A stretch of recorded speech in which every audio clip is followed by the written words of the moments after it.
माळेन दुर्घटनेतल्या मृतांची संख्या 134 वर, 14 लहान मुलांचाही समावेश. ढिगारा उपसण्याचं काम सुरूच.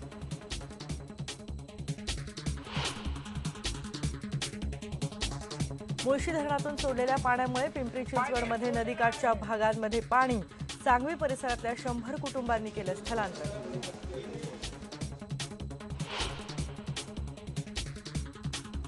माजी आमदार दीपक केसरकर आज शिवसेनेत करणार प्रवेश. शिवसेनेच्या रत्नागिरीतल्या मेळाव्यात उद्धव ठाकरे यांच्या उपस्थितीत होणार पक्षप्रवेश. राणेंच्या नाराजी नाट्याला उलटले 15 दिवस, पण अजूनही काँग्रेसकडून प्रतिसाद नाहीच. राणे आज काय भूमिका घेणार याकडे लक्ष.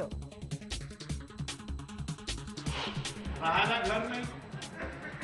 आता हे मुंबईवाल्यांनो तुमची अशी हाल नाही झाले पाहिजे हीच इच्छा आहे.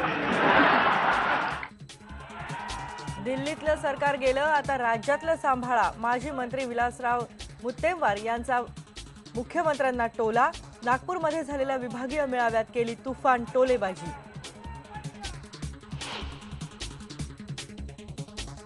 पंतप्रधान मोदींनी आज बोलावली महाराष्ट्रातल्या खासदारांची बैठक. राज्याचा विकास आणि राजकीय धोरणांबाबत होणार चर्चा.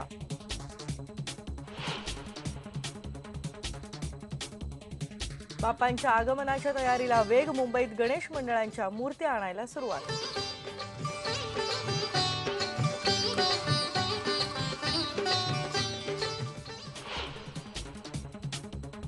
आणि आमिर खानच्या पीके सिनेमाच्या पोस्टरवरून वाद. पोर्तुगीजचा संगीतकार क्विम बॅरिरोजच्या कव्हर आर्टची कॉपी केल्याचा आरोप.